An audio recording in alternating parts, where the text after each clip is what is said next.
if you're good with $25,000 for your safety net and you've got 50 in there, now we've got 25 that we can play with to grow our retirement because we've maxed everything else out. What are some vehicles that we can use? Well, there's a number of different options. You can always contribute to an IRA. I mean, that's always an option. Whether or not you can deduct the contribution against your taxes or not, that's another question. You might be eligible, depending on your income, to contribute to a Roth IRA. Also, not a bad option and similar to the non-deductible IRA contribution.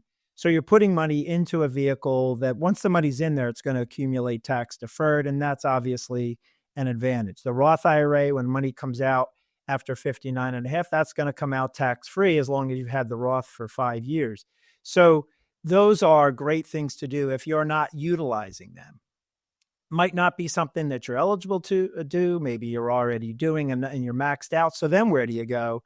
There's nothing wrong, like I said earlier, about, it doesn't have to go into a retirement vehicle. Don't forget that a regular investment is going to have, generally speaking, especially on the stock side of things, is going to have capital gain treatment. So that's not as high of a tax bracket. You're right now 15% of your income is high enough.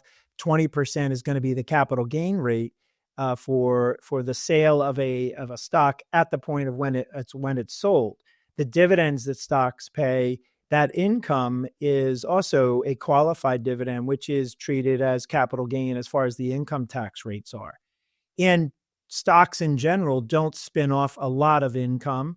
The S&P 500 is an index, I think, is about 2.5%, just ballparkish. So you're not getting a lot of taxable income anyway, but you're getting the accumulation. So it's not a tax-deferred investment, but it's not a horrible taxable thing. And then, of course, right now, interest rates are high. Maybe you want to put money into something that's a high interest rate. That's a safe, comfortable investment. Yes, it's going to be taxable, but the tax brackets, if you're at the 22% bracket, the 24% bracket, that's not a huge burden. And so really, I think the most important thing is we ask, where do I put it? How do I save? What's the best vehicle? Really is if you have the capacity to save, get it saved. Do that first. That's really important. And then how are you going to be taxed? Can I do this in a more tax efficient way? Do I have an opportunity to invest in something that has the potential to do better than another investment?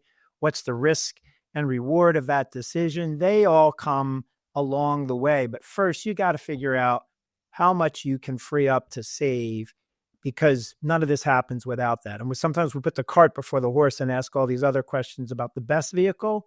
The best vehicle is finding out and getting that excess income, that inheritance, whatever it might be, found money, put it to work for your future.